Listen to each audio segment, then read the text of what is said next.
Good morning ವಿದ್ಯಾರ್ಥಿಗಳೇ. So 12ನೇ ತರಗತಿಯ ಪರೀಕ್ಷೆಗಳು ಇನ್ನೇನು ಕೆಲವೇ ದಿನಗಳಲ್ಲಿ ಪ್ರಾರಂಭವಾಗ್ತಾ ಇದ್ದಾವೆ. ಸೊ ನಿಮಗೆ ಪರೀಕ್ಷೆಯ ದೃಷ್ಟಿಯಿಂದ ಬರ್ತಕ್ಕಂಥ ಮುಖ್ಯವಾಗಿರ್ತಕ್ಕಂಥ 5 ಅಂಕದ ಪ್ರಶ್ನೆಗಳು ಮತ್ತು 10 ಅಂಕದ ಪ್ರಶ್ನೆಗಳ ಬಗ್ಗೆ ನಾವು ಈ ಕ್ಲಾಸ್ನಲ್ಲಿ ಡಿಸ್ಕಸ್ ಮಾಡ್ತಾ ಹೋಗೋಣ. ಸೊ ನಿಮ್ಗೆ ನೋಡಿ ವಿದ್ಯಾರ್ಥಿಗಳೇ, ಅದಕ್ಕಿಂತ ಮುಂಚಿತವಾಗಿ ನೀವು ಇನ್ನೂ ಕೂಡ ನಮ್ಮ ಚಾನಲನ್ನು ಸಬ್ಸ್ಕ್ರೈಬ್ ಮಾಡಿದೆ ಅಂತಂದರೆ ಸಬ್ಸ್ಕ್ರೈಬ್ ಮಾಡಿದ ಜೊತೆಗೆ ಆ ಪಕ್ಕದಲ್ಲಿರ್ತಕ್ಕಂಥ ಬೆಲ್ ಬಟನ್ ಅನ್ನೋದನ್ನು ಮರಿಬೇಡ್ರಿ. ಹಾಗೆ ಕೊನೆಯದಾಗಿ ಒಂದು ಲೈಕನ್ನು ಕೂಡ ಮಾಡಿರಿ. ಓಕೆ, ನೋಡ್ರಿ ಇಲ್ಲಿ ನಿಮಗೆ ಬರ್ತಕ್ಕಂಥ 10 ಅಂಕದ ಪ್ರಶ್ನೆ 2ನೇ ಪಾಠದ ಮೇಲೆ ಚುನಾವಣೆಗಳು ಮತ್ತು ಭಾರತದಲ್ಲಿ ಪಕ್ಷ ಪದ್ಧತಿ ಅಂತಕ್ಕಂಥದ್ದು. ಈ ಪಾಠದ ಮೇಲೆ ನಿಮಗೆ ಬರ್ತಕ್ಕಂಥ ಪ್ರಶ್ನೆ 5 ಅಂಕಕ್ಕೆ ಚುನಾವಣೆಗಳ ಮಹತ್ವ ಅಂತ ಬರುತ್ತೆ ವಿದ್ಯಾರ್ಥಿಗಳೇ. ಸೊ ಇದ್ರ ಬಗ್ಗೆ ನಾವು ಈ ಕ್ಲಾಸ್ ನೋಡ್ಕೊಂತ ಹೋಗೋಣ. ಸೊ ನೋಡ್ರಿ, ಚುನಾವಣೆಗಳು ಅಂತಂದ್ರೆ ಏನು? ಆಧುನಿಕ ಪ್ರಜಾಪ್ರಭುತ್ವ ವ್ಯವಸ್ಥೆಯಲ್ಲಿ ಚುನಾವಣೆಗಳು ಅನಿವಾರ್ಯ ಮತ್ತು ಅವಶ್ಯಕತೆ. ನೋಡಲಿ, ಈ ಆಧುನಿಕವಾಗಿರ್ತಕ್ಕಂಥ ಪ್ರಜಾಪ್ರಭುತ್ವ ವ್ಯವಸ್ಥೆಯಲ್ಲಿ ಚುನಾವಣೆಗಳು ಅನಿವಾರ್ಯತೆ ಮತ್ತು ಅವಶ್ಯಕತೆ ಆಗ್ಯಾವ. ಯಾಕಪ್ಪ ಅಂತಂದರೆ ಕೇವಲ ಒಬ್ಬರ ಕೈಯಲ್ಲಿ ಆಡಳಿತ ಸಿಕ್ಕಪ್ಪ ಅಂತಂದರೆ ಅವರು ಸರ್ವಾಧಿಕಾರತ್ವವನ್ನು ಪ್ರಾರಂಭ ಮಾಡ್ತಾರೆ. ಆ ಸರ್ವಾಧಿಕಾರತ್ವ ಆಡಳಿತವನ್ನು ಕೊನೆಗಾಣಿಸಿ ಪ್ರಜೆಗಳಿಗಾಗಿ ಈ ಪ್ರಜೆಗಳಿಗೋಸ್ಕರನೇ ಆಡಳಿತ ಮಾಡಬೇಕಪ್ಪ ಅಂತ ನಮಗೆ ಚುನಾವಣೆ ಅಂತಕ್ಕಂಥದ್ದು ಅತ್ಯಂತ ಮುಖ್ಯವಾದ ಪಾತ್ರವನ್ನು ನಿರ್ವಹಿಸ್ತೈತಿ. ಇಲ್ಲಿ ನೋಡ್ರಿ, ಇಲ್ಲಿ ಪ್ರಜೆಗಳೇ ಅಂತಿಮವಾಗಿರ್ತಾರೆ. ಪ್ರಜೆಗಳು ಹೊಂದಿರುವ ಮತದಾನ ಹಕ್ಕಿನ ಮೂಲಕ ಅವರಲ್ಲಿ ಭಾರತದಲ್ಲಿ ಪಕ್ಷಗಳು ಮತ್ತು ಆ ಒಂದು ಪಕ್ಷಗಳ ಭವಿಷ್ಯವನ್ನು ನಿರ್ಧಾರ ಮಾಡ್ತವೆ. ಏನಾಗೈತೆ ಅಂತಂದರೆ ಇಲ್ಲಿ ಈ ಚುನಾವಣೆಗಳು ಅಂತಕ್ಕಂಥದ್ದು ಭಾರತದಲ್ಲಿ ಪಕ್ಷ ಪದ್ಧತಿಯ ಸ್ವರೂಪವನ್ನು ಕೂಡ ನಿರ್ಧಾರ ಮಾಡ್ತವೆ ಮತ್ತು ಈ ಒಂದು ಪ್ರಜಾಪ್ರಭುತ್ವದ ಆಡಳಿತಕ್ಕೆ ಸ್ಥಳದಲ್ಲಿ ಕೂಡ ಈ ಒಂದು ಚುನಾವಣೆಗಳಾಗಿದ್ದಾವೆ. ಸೊ ಈಗ ನೋಡೋದಾದ್ರೆ ಮೊದಲನೇದಾಗಿ ಈ ಚುನಾವಣೆ ಅಂತಕ್ಕಂಥ ಪದದ ಅರ್ಥ ಅಂತ ಬರೋದಿದ್ದರೆ ಈ ಚುನಾವಣೆ ಪದ ಅಂತಕ್ಕಂಥದ್ದು ಲ್ಯಾಟಿನ್ ಭಾಷೆಯ ಇಲಿಗೇರಿ ಅಂತಕ್ಕಂಥ ಪದದ ಬರುತ್ತೆ.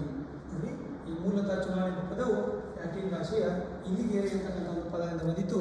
ಈ ಲ್ಯಾಟಿನ್ ಭಾಷೆಯಲ್ಲಿ ಇಲಿಗೇರಿ ಪದ ಬಂದರೆ ಈ ಇಲಿಗೇರಿ ಅಂತಂದ್ರೇನು? ಆರಿಸುವ ಅಥವಾ ಆಯ್ಕೆ ಮಾಡುವಂತಕ್ಕಂಥ ಒಂದು ಅರ್ಥವನ್ನು ಇಲ್ಲಿ ಕೊಡ್ತದ.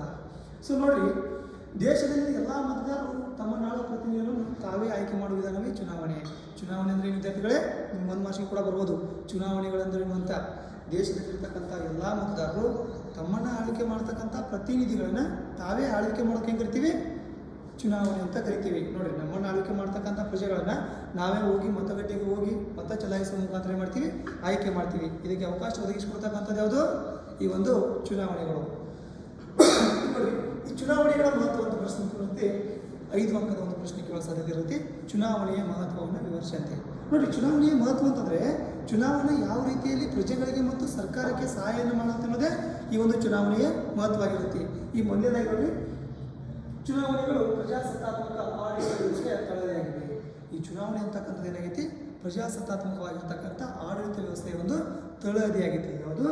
ಚುನಾವಣೆ. ಯಾಕಂತಂದರೆ ಈ ಪ್ರಜಾಪ್ರಭುತ್ವ ಸರ್ಕಾರ ಇರಬೇಕಪ್ಪ ಆಯ್ತಂದರೆ ಚುನಾವಣೆಗಳು ಅಂತಕ್ಕಂಥ ಮುಖ್ಯವಾದ ಪಾತ್ರ ನಿರ್ವಹಿಸ್ತವೆ. ಯಾಕಂದರೆ ಇಲ್ಲಿರ್ತಕ್ಕಂಥ ಎಲ್ಲ ರಾಜಕೀಯ ಪಕ್ಷಗಳು ಚುನಾವಣೆಯಲ್ಲಿ ಭಾಗವಹಿಸಿ ಸ್ಪಷ್ಟವಾಗಿರ್ತಕ್ಕಂಥ ಬಹುಮತವನ್ನು ಪಡೆದಿರ್ತಕ್ಕಂಥ ಆ ಒಂದು ಪಕ್ಷ ಅಧಿಕಾರದ ಚುಕ್ಕಾಣಿ ಹಿಡಿಯಲಕ್ಕ ಈ ಚುನಾವಣೆಗಳು ಅಂತಕ್ಕಂಥವು ಸಹಾಯ ಮಾಡುತ್ತೆ. ಹಾಗಾಗಿ ಈ ಒಂದು ಚುನಾವಣೆಗಳು ಪ್ರಜಾಸತ್ತಾತ್ಮಕ ಆಡಳಿತ ವ್ಯವಸ್ಥೆಯ ತಳಹದಿಯಾಗಿವೆ.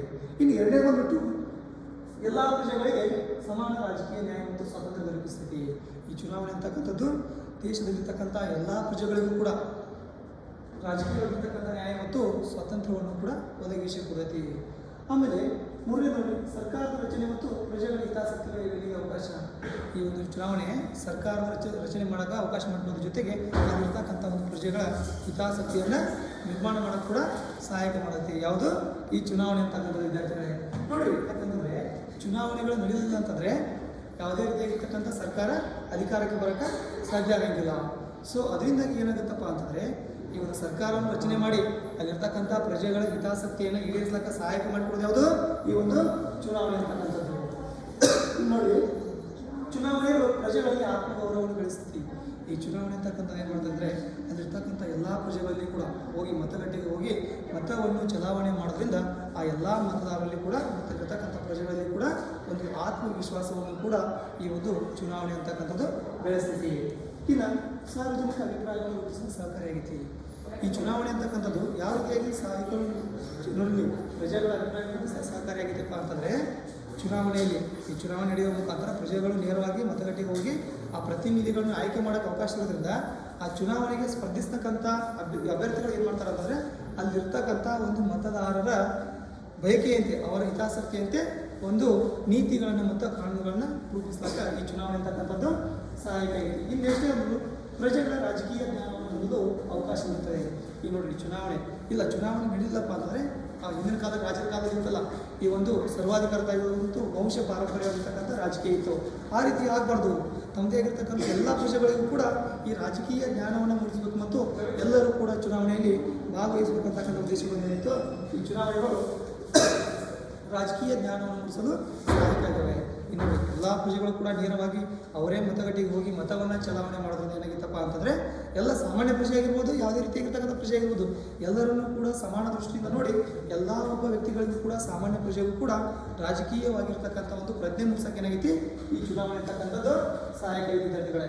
ಇನ್ನು ನೆಕ್ಸ್ಟ್ ನೋಡಿ ಅಲ್ಪಸಂಖ್ಯಾತರಿಗೆ ಪ್ರಾತಿನಿಧ್ಯವನ್ನು ಒದಗಿಸಿ ಅವರ ಹಿತಾಸಕ್ತಿಗಳನ್ನು ಕೂಡ ಕಾಪಾಡೈತಿ. ಈ ಚುನಾವಣೆ ಅಂತಕ್ಕಂಥದ್ದು ಇಲ್ಲಿರ್ತಕ್ಕಂಥ ಶ್ರೀಮಂತ ವ್ಯಕ್ತಿಗಳಿಗೆ ಮಾತ್ರ ಅಲ್ಲ, ಮತ್ತು ಅಲ್ಪಸಂಖ್ಯಾತರು ಅಂತ ಕರಿತೀವಲ್ಲ, ಹಿಂದೂ ಆಗಿರ್ಬೋದು, ಜೈನ್ ಆಗಿರ್ಬೋದು, ಮುಸ್ಲಿಂ ಆಗಿರ್ಬೋದು, ಇವ್ರಿಗೂ ಕೂಡ ಭಾರತ ದೇಶ ಅಂತಕ್ಕಂಥದ್ದು ಹೆಂಗೈತಿ ವೈವಿಧ್ಯತೆ ನೋಡಿರ್ತಕ್ಕಂಥ ಎಲ್ಲ ಜಾತಿ ಧರ್ಮಗಳನ್ನು ನೋಡಿರ್ತಕ್ಕಂಥ ಒಂದು ದೇಶವಾಗೈತಿ. ಸೊ ಹಾಗಾಗಿ ಏನು ಮಾಡೋದಂದ್ರೆ ಇಲ್ಲಿರ್ತಕ್ಕಂಥ ಅಲ್ಪಸಂಖ್ಯಾತರು ಅಂತ ಕರಿತೀವಲ್ಲ, ಹಿಂದೂಗಳಾಗಿರ್ಬೋದು ಮುಸ್ಲಿಮರಾಗಿರ್ಬೋದು, ಜೈನರಾಗಿರ್ಬೋದು, ಬೌದ್ಧರಾಗಿರ್ಬೋದು, ಇವರ ಸಂಖ್ಯೆ ಕಡಿಮೆ ಇದ್ರೂ ಕೂಡ ಇವರಿಗೂ ಕೂಡ ಚುನಾವಣೆಯಲ್ಲಿ ಸ್ಥಾನಗಳನ್ನು ಮೀಸಲಾಗಿಡುವುದರ ಮುಖಾಂತರ ಸೊ ಇವರ ಹಿತಾಸಕ್ತಿಯನ್ನು ಕಾಪಾಡ್ತಕ್ಕಂಥ ಕೆಲಸವನ್ನು ಈ ಚುನಾವಣೆ ಮಾಡ್ತೈತಿ. ಈ ನೆಕ್ಸ್ಟ್ ಎರಡನೇ ಪಾಯಿಂಟ್ ನೋಡಿ, ಪ್ರಜೆಗಳ ಮತ್ತು ಪ್ರತಿನಿಧಿಗಳ ನಡುವೆ ರಾಜಕೀಯ ಸಾಮರಸ್ಯವನ್ನು ಮೂಡಿಸ್ತೈತಿ. ಈ ಚುನಾವಣೆ ಅಂತಕ್ಕಂಥದ್ದು ಪ್ರಜೆಗಳು ಹಾಗೂ ಈ ಒಂದು ಪ್ರತಿನಿಧಿಗಳ ಮಧ್ಯೆ ಏನು ಮಾಡುತ್ತೆ ರಾಜಕೀಯವಾಗಿರ್ತಕ್ಕಂಥ ಒಂದು ಸಾಮರಸ್ಯ ಮೂಡಿಸ್ತೈತಿ. ಯಾಕಂದರೆ ಈ ಅಭ್ಯರ್ಥಿಗಳು ಇರ್ತಾರಲ್ಲ, ಮುಂದಿನ ಚುನಾವಣೆ ಅಥವಾ ಮರು ಚುನಾವಣೆ ಆಯ್ಕೆಯನ್ನು ಬಯಸ್ತಾರೆ. ಹಾಗಾಗಿ ಆ ಒಂದು ಪ್ರಜೆಗಳೊಂದಿಗೆ ನೀವು ನಿಕಟವಾಗಿರ್ತಕ್ಕಂಥ ಸಂಪರ್ಕವನ್ನು ಇಟ್ಟುಕೊಂಡು ಅವರ ಮಧ್ಯೆ ಒಂದು ಸಾಮರಸ್ಯವಾಗಿರ್ತಕ್ಕಂಥ ಭಾವನೆಯನ್ನು ಮೂಡಿಸ್ಲಾಕ ಈ ಚುನಾವಣೆ ಅಂತಕ್ಕಂಥದ್ದು ಸಹಾಯಕ ವಿದ್ಯಾರ್ಥಿಗಳಿಗೆ. ನೋಡಿರಿ ನೆಕ್ಸ್ಟ್, ಚುನಾವಣೆಗಳು ಪ್ರಜಾಸತ್ತಾತ್ಮಕ ಸರ್ಕಾರದ ಮುಂದುವರಿಕೆಗೆ ಸಹಕಾರಿಯಾಗಿವೆ. ಈ ಚುನಾವಣೆಗಳು ಅಂತಕ್ಕಂಥದ್ದು ಈ ಪ್ರಜಾಪ್ರಭುತ್ವ ಸರ್ಕಾರ ಮುಂದುವರಿಬೇಕಪ್ಪ ಅಂತಂದರೆ ಏನಕ್ಕೆ ಚುನಾವಣೆಗಳು ದೇಶಕ್ಕೆ ಅನಿವಾರ್ಯತೆಯಾಗಿರ್ತವೆ. ಯಾಕಂತಂದರೆ ಈ ಚುನಾವಣೆಗಳು ಇಲ್ಲಪ್ಪ ಅಂತಂದರೆ ಏಕವಾಗಿರ್ತಕ್ಕಂಥ ಏಕಪಕ್ಷ ಪದ್ಧತಿ ಅಸ್ತಿತ್ವದಲ್ಲಿರುತ್ತೆ. ಅದು ಏನು ಮಾಡ್ಬೋದ ನೋಡ್ರಿ, ಜರ್ಮನಿಯಲ್ಲಿ ಇಟ್ಟುಕೊಂಡಲ್ಲ ಆ ರೀತಿಯಾಗಿರ್ತಕ್ಕಂಥ ಸರ್ವಾಧಿಕಾರದ ಏಳಿಗೆಗೆ ಸಹಾಯಕ ಮಾಡಿಬಿಡುತ್ತೆ. ಹಾಗಾಗಿ ಸರ್ವಾಧಿಕಾರಿಗಳ ಉಗಮವಾಗಬಾರ್ದು, ಸುಸೂತ್ರವಾಗಿರ್ತಕ್ಕಂಥ ಒಂದು ಪ್ರಜಾಸತ್ತಾತ್ಮಕ ಆಡಳಿತ ನಡಿಬೇಕಪ್ಪ ಅಂತಂದರೆ ದೇಶದಲ್ಲಿ ಚುನಾವಣೆಗಳನ್ನು ನಡೀಬೇಕು. ಈ ಚುನಾವಣೆಗಳು ನಡೆಯೋದ್ರಿಂದ ಎಲ್ಲ ಪ್ರಜೆಗಳು ಮತ್ತು ಅಲ್ಲಿರ್ತಕ್ಕಂಥ ಸಾಮಾನ್ಯ ಪ್ರಜೆ ಕೂಡ ಮತದಾನದಲ್ಲಿ ಭಾಗವಹಿಸುವುದರಿಂದ ಏನಾಗುತ್ತೆ ಚುನಾವಣೆಗಳು ಪ್ರಜಾಪ್ರಭುತ್ವ ಸರ್ಕಾರದ ಮುಂದುವರಿಕೆಗೆ ಸಹಾಯಕ ಮಾಡಿಕೊಡುತ್ತೆ. ನೋಡಿ ವಿದ್ಯಾರ್ಥಿಗಳಿಗೆ 10ನೇ ಪಾಯಿಂಟ್ ಏನೈತಿ, ಚುನಾವಣೆಗಳು ಅಧಿಕಾರವನ್ನು ಪಕ್ಷದಿಂದ ಪಕ್ಷಕ್ಕೆ ಶಾಂತತೆಯಾಗಿ ವಹಿಸುತ್ತದೆ. ಒಂದು ವೇಳೆ ಚುನಾವಣೆ ಇರಲಿಲ್ಲಪ್ಪ ಅಂತಂದರೆ ಅಧಿಕಾರದಲ್ಲಿ ಪಕ್ಷಗಳು ಏನಾಗ್ತಿತ್ತ ಜಗಳ ಹೋಗಿತ್ತು. ನಾ ಇಷ್ಟು ವರ್ಷ ಅಧಿಕಾರ ಮಾಡ್ತೀನಿ, ನೀ ಇಷ್ಟು ವರ್ಷ ಅಧಿಕಾರ ಮಾಡು, ಇಲ್ಲ ನಾನೇ ಮಾತು ಕಂಟಿನ್ಯೂ ಮಾಡ್ತೀನಿ ಅಂತಕ್ಕಂಥ ಜಗಳಗಳು ಕಲಹಗಳು ವಿರೋಧಗಳು ಉಂಟಾಗ್ತಿರ್ತಾವ. ಇಂಥ ಒಂದು ಕಲಹಗಳಿಗೆ ಮತ್ತು ಜಗಳಗಳಿಗೆ ಅವಕಾಶ ಮಾಡಿಕೊಡದೆ ಚುನಾವಣೆ ಏನು ಮಾಡಬೇಕಪ್ಪ ಅಂತಂದರೆ ಒಂದು ಪಕ್ಷದಿಂದ ಇನ್ನೊಂದು ಪಕ್ಷಕ್ಕೆ ಅಧಿಕಾರವನ್ನು ಶಾಂತ ರೀತಿಯಲ್ಲಿ ಯಾವುದೇ ರೀತಿ ಗಲಭೆಗಳಾಗದೆ ಜಗಳಗಳಾಗದೆ ಶಾಂತ ರೀತಿಯಾಗಿ ಮತದಾನವನ್ನು ಚಲಾವಣೆ ಮಾಡುವ ಮೂಲಕ ಅಥವಾ ಮತವನ್ನು ಚಲಾವಣೆ ಮಾಡೋಕ್ಕೆ ಅವಕಾಶ ಮಾಡಿಕೊಡೋದ್ರ ಮುಖಾಂತರ ಮಾಡುತ್ತೆ ಅಧಿಕಾರವನ್ನು ಶಾಂತವಾಗಿ ಒಂದು ಪಕ್ಷದಿಂದ ಮತ್ತೊಂದು ಪಕ್ಷಕ್ಕೆ ವರ್ಗಾವಣೆ ಮಾಡುತ್ತೆ. ನೋಡಿ, ಒಂದು 5 ವರ್ಷ ಕಾಂಗ್ರೆಸ್ ಪಕ್ಷ ಆಳ್ವಿಕೆ ಮಾಡಿದರೆ ಇನ್ನೊಂದು 5 ವರ್ಷ ಏನು ಮಾಡುತ್ತೆ BJP ಪಕ್ಷ ಆಳ್ವಿಕೆ ಮಾಡುತ್ತೆ. ಯಾವ ಪಕ್ಷ ಒಂದು ಸುಸಂಗತವಾಗಿರ್ತಕ್ಕಂಥ ಒಳ್ಳೆಯ ರೀತಿಯಾಗಿರ್ತಕ್ಕಂಥ ಆಡಳಿತವನ್ನು ನಡೆಸಿರ್ತದಲ್ಲ ಆ ಪಕ್ಷ ಮರು ಚುನಾವಣೆ ಆಯ್ಕೆಯಾಗಿ ಮತ್ತೆ ಅಧಿಕಾರವನ್ನು ಪಡೆದುಕೊಳ್ಳುತ್ತೆ. ನೋಡಿ, ಉದಾಹರಣೆಗೆ ಭಾರತ ದೇಶ ಸ್ವಾತಂತ್ರ್ಯ ಪಡೆದಂತಕ್ಕಂಥ ಸಮಯದಲ್ಲಿ ಹಲವಾರು ವರ್ಷಗಳವರೆಗೂ ಏಕಪಕ್ಷವಾಗಿ ಕಾಂಗ್ರೆಸ್ ಪಕ್ಷ ಮಾತ್ರ ಅಧಿಕಾರಕ್ಕೆ ಬರೆದಿತ್ತು. ಆದರೆ ಮುಂದೇನಾಯಿತು, ರಾಷ್ಟ್ರೀಯ ಒಂದು BJP ಪಕ್ಷ ಏನಾಯ್ತಪ್ಪ ಅಂತಂದರೆ ಒಂದು ಅಧಿಕಾರದ ಚುಕ್ಕಾಣಿ ನಡೀತು. ಈಗ ನೋಡಿದರೆ 2-3 ಪೀರಿಯಡ್ ಆಯ್ತು ಏನಾಗುತ್ತೆ BJPಯ ಪಕ್ಷ ಏನು ಮಾಡತ್ತೆ ಸೊ ಒಂದು ರಾಜಕೀಯ ಅಧಿಕಾರ ನಡೆದು ಒಳ್ಳೆಯ ರೀತಿಯಾಗಿರ್ತಕ್ಕಂಥ ಅಧಿಕಾರವನ್ನು ಚಲಾವಣೆ ಮಾಡಿಕೊಂಡಿರುತ್ತೆ. ಹಾಗಾಗಿ ಪಕ್ಷದಿಂದ ಪಕ್ಷಕ್ಕೆ ಯಾವುದೇ ರೀತಿ ಜಗಳ ಗಲಭೆಯಿಲ್ಲದಂತೆ ಅಧಿಕಾರವನ್ನು ಚುನಾವಣೆಗಳ ವರ್ಗಾವಣೆ ಮಾಡೋಕೆ ಕೂಡ ಸಹಾಯ ಮಾಡಿಕೊಡ್ತವೆ. ವಿದ್ಯಾರ್ಥಿಗಳಿಗೆ ಗೊತ್ತಿರಬೇಕು, ಕೇವಲ ನೀವೇನು ಮಾಡ್ತೀರಿ ಅಂದರೆ ಎಕ್ಸಾಮ್ ದೃಷ್ಟಿಯಿಂದ ಈ ಒಂದು ಪಾಯಿಂಟ್ಸ್ಗಳನ್ನ ಚುನಾವಣೆ ಹೋಯ್ತಲ್ಲ ಈ ಕೆಲವೊಂದು ಪಾಯಿಂಟ್ಗಳನ್ನ ಮಾತ್ರ ನೀವು ಎಕ್ಸಾಮಲ್ಲಿ ಬರ್ತೀರಿ. ಸೊ ಆದರೆ ಏನಾಗುತ್ತೆ ಅಲ್ಲಿ ನಿಮ್ಗೆ ಅಂಕಗಳು ಎಷ್ಟು ಬರ್ತಾವಪ್ಪ ಅಂತಂದರೆ ಸೊ ನೋಡಿ ಇಲ್ಲಿಂದ ಇಲ್ಲಿ ತನಕ ನೀವು ಬರೆದಂದರೆ ಬರೋ ಅಂಕಗಳು 3 ಮಾತ್ರ ಇರ್ತವೆ. ಯಾಕಂತಂದರೆ ಈ 5 ಮಾರ್ಕ್ಸ್ನ ಅಂಕಗಳು ಏನು ಮಾಡ್ತಾರೆ ಅಂತಂದರೆ ಈ ಆ್ಯಕ್ಚುಲಿ ಆರ್ಟ್ಸ್ ವಿದ್ಯಾರ್ಥಿಗಳಿಗೆ ಪೀಠಿಕೆಗೆ 1 ಮಾರ್ಕ್ಸ್ ಅಂತೆ ಇರ್ತಕ್ಕಂಥ ಮಹತ್ವವನ್ನು ಬರೆದು ಎಕ್ಸ್ಪ್ಲೇನ್ ಮಾಡಿದರೆ ಅದಕ್ಕೆ 3 ಮಾರ್ಕ್ಸು ಜೊತೆಗೆ ಮಾರ್ಕ್ ಕೂಡ ಮಾಡ್ತಾರೆ, ಇಲ್ಲಿ 1 ಮಾರ್ಕ್ಸ್ ಕೊಡ್ತಾರೆ. ಸೊ ಇಲ್ಲಿಂದ ಇಲ್ಲಿ ತನಕ ಎಷ್ಟು 1 ಮಾರ್ಕ್ಸ್, ಇಲ್ಲಿ 3 ಇಲ್ಲಿ 1 ಟೋಟಲಾಗಿ ಎಷ್ಟು 5 ಮಾರ್ಕ್ಗಳನ್ನು ಡಿಸೈಡ್ ಮಾಡಿರ್ತಾರೆ. ಸೊ ಹಾಗಾಗಿ ಪೀಠಿಕೆಯನ್ನು ಮುಂಚಿತವಾಗಿ ಬರೀಬೇಕು. ಪೀಠಿಕೆ ಅಂತ ನಿಮಗೆ ಗೊತ್ತಲ್ಲ, ಆದರೆ ಪ್ರಜಾಪ್ರಭುತ್ವ ವ್ಯವಸ್ಥೆಯಲ್ಲಿ ಚುನಾವಣೆಗಳು ಅನಿವಾರ್ಯ ಮತ್ತು ಅತ್ಯವಶ್ಯಕವಾಗಿದ್ದಾವೆ ಅಂತ ಬರೆದ ಮೇಲೆ ಈ ಎಲ್ಲ ಒಂದು ಪಾಯಿಂಟ್ಗಳನ್ನ ಬರೆದ ಮೇಲೆ ಕೊನೆಗೆ ನೀವು ಬರಬೇಕಾಗಿರೋದು ಸೊ ಉಪಸಂಹಾರ ಅಂತ ಹಾಕಿ ಬರೆಯೋದು ಮಾಡಿದ್ರೆ ನೋಡಿ ಈ ಮೇಲಿರ್ತಕ್ಕಂಥ ಚುನಾವಣೆ ಮಹತ್ವವನ್ನು ಗಮನಿಸಿದಾಗ ನಮಗೆ ತಿಳಿಯುವುದೇನೆಂದರೆ ಪ್ರಜೆಗಳೇ ಸರ್ಕಾರದ ಮುಖ್ಯಸ್ಥರಾಗಿದ್ದು ಪ್ರಜೆಗಳಿಗಾಗಿ ಇರುವ ವ್ಯವಸ್ಥೆಯನ್ನು ಚುನಾವಣೆಗೆ ನಿರ್ಮಾಣ ಮಾಡಿಕೊಟ್ಟಿವಿ. ನೋಡ್ರಿ ಏನಾಗುತ್ತೆ ಉಪಸಂಹಾರ, ನೀವು ಎಲ್ಲರೂ ಬೇರೆ ರೀತಿಯಾಗಿರ್ತಕ್ಕಂಥ ಉಪಸಂಹಾರ ಬರಬೇಕಂತೇನಿಲ್ಲ. ಎಲ್ಲರೂ ಕೂಡ ತಮ್ಮದೇ ಆಗಿರ್ತಕ್ಕಂಥ ಒಂದು ಶೈಲಿಯಲ್ಲಿ ಉಪಸಂಹಾರ ಬರೀಬಹುದು. ಯಾಕಂತಂದರೆ ಈ ಕೆಲವೊಂದು ಪಾಯಿಂಟ್ಗಳನ್ನ ತೆಗೆದುಕೊಂಡು 1, 2 ಅಥವಾ 3 ಪಾಯಿಂಟ್ಗಳನ್ನ ತೆಗೆದುಕೊಂಡು ನಿಮ್ಗೆ ಆ ಒಂದು ಚುನಾವಣೆಯ ಮಹತ್ವದಿಂದ ಏನು ಅರ್ಥ ಆಯಿತು ಅಂತಕ್ಕಂಥದ್ದೇ ಉಪಸಂಹಾರದಲ್ಲಿ ನೀವು ಬರೀಬೇಕಾಗುತ್ತೆ. ಸೊ ಇಲ್ಲಿ ನೋಡಿ, ಈಗ ಈ ನಮಗೆ ಇದರಿಂದ ಮೇಲಿರ್ತಕ್ಕಂಥ ಅಂಶಗಳನ್ನು ಗಮನಿಸಿದಾಗ ತಿಳಿಯುವುದೇನೆಂದರೆ, ಈ ಚುನಾವಣೆಗಳಲ್ಲಿ ಪ್ರಜೆಗಳೇ ಸರ್ಕಾರದ ಮುಖ್ಯಸ್ಥರಾಗಿರ್ತಾರೆ. ಸರ್ಕಾರವನ್ನು ನೋಡ್ರಿ ನಡೆಸ್ತಕ್ಕಂಥವ್ರು ಈ ಕರ್ನಾಟಕದಲ್ಲಿ ಕಾಂಗ್ರೆಸ್ ಸರ್ಕಾರ ತಗೊಂಡ್ರೆ ಸಿದ್ದರಾಮಯ್ಯ ಅವರು ಸರ್ಕಾರ ನಡೆಸ್ತಾ ಇದ್ದಾರೆ. ಬಿಜೆಪಿ ಸರ್ಕಾರ ಸೆಂಟ್ರಲ್ ಗೌರ್ಮೆಂಟಲ್ಲಿ ನರೇಂದ್ರ ಮೋದಿ ಅವರು ಸರ್ಕಾರ ನಡೆಸ್ತಿದ್ದಾರೆ. ನಾವು ಹೇಳ್ತೀವಿ ಇವರು ಸರ್ಕಾರ ನಡೆಸ್ತಿದ್ದಾರೆ ಅಂತ. ಅಲ್ಲಿ ಅಂತಿಮವಾಗಿ ಸರ್ಕಾರ ನಡೆಸ್ತಕ್ಕಂಥವ್ರು ಯಾರು ಇರ್ತಾರೆ? ನಾವೇ ಪ್ರಜೆಗಳೇನಾಗಿರ್ತೀವಿ, ಸರ್ಕಾರದ ಅಂತಿಮ ಒಂದು ಆಡಳಿತಗಾರರಾಗಿರ್ತೀವಿ. ಯಾಕಂತಂದರೆ ನಾವು ಮತವನ್ನು ಚಲಾವಣೆ ಮಾಡಿ ಅವರನ್ನು ಆಯ್ಕೆ ಮಾಡಿ ಕಳಿಸಿಲ್ಲಪ್ಪ ಅಂತಂದ್ರೆ ಏನಾಗುತ್ತೆ, ಅವರು ಆಡಳಿತ ಮಾಡೋಕ್ಕೆ ಸಾಧ್ಯ ಇಲ್ಲ. ಹಾಗಾಗಿ ಈ ಒಂದು ಚುನಾವಣೆಯಲ್ಲಿ ಪ್ರಜೆಗಳೇ ಅಂತಿಮ ಆಡಳಿತಗಾರರಾಗಿರುವುದು ಒಂದು ರುಜುವಾತಾಗುವುದು ಈ ಒಂದು ಚುನಾವಣೆ ಮಹತ್ವದ ಉಪಸಂಹಾರವಾಗಿದೆ. ಇಷ್ಟು ನೀವು ಬರೆದ ವಿದ್ಯಾರ್ಥಿಗಳೇ 5 ಅಂಕಗಳನ್ನು ಕೂಡ ನೀವು ಅತ್ಯಂತ ಸುಲಭವಾಗಿ ಪಡೆದುಕೊಳ್ಳಬಹುದು. ಯಾವುದೇ ಕಾರಣಕ್ಕೂ ಎದುರಿರ್ತಕ್ಕಂಥ ಅವಶ್ಯಕತೆ ಇಲ್ಲ. ಎಕ್ಸಾಮ್ ದೃಷ್ಟಿಯಲ್ಲಿ ನಾವೇನು ಮಾಡ್ತೀವಿ ಅಂತಂದರೆ, ಎಕ್ಸಾಮ್ ಅಂದರೆ ಭಯ ಬರೋದು ನಮಗೆ. ಆ ಭಯವನ್ನು ಬಿಟ್ಬಿಡ್ಬೇಕು ಈಗ. ಯಾಕಂತಂದರೆ ಸರಿಯಾಗಿ ಒಂದು ಓದ್ಕೊಳ್ಬೇಕು. ಮತ್ತು ಇನ್ನೊಂದೇನು, ಎಲ್ಲ ವಿದ್ಯಾರ್ಥಿಗಳು ನೀವು ಮಾಡೋದೇನು ಅಂತಂದರೆ, ಎಕ್ಸಾಮ್ ಬರೋಕ್ಕಿಂತ ಮುಂಚೆ ರಡ್ಡಿ ಹೊಡೆಯೋದು ತಿರುಗಾಡೋದು ಮಾಡಿರ್ತೀರಿ. ಸೊ ಕೊನೆಗೆ ಏನಾಗುತ್ತೆ, ಎಕ್ಸಾಮ್ 2 ದಿನ ಅದಾವ 3 ದಿನ ಅದಾವ ಟೈಮ್ ಏನು ಮಾಡ್ತೀವಿ, ನಿದ್ದೆಗೆಟ್ಟು ಎಕ್ಸಾಮ್ ಬಂದಾವ ಅಂತೇಳಿ ಓದೋದು ಪ್ರಾರಂಭ ಮಾಡ್ತೀರಿ.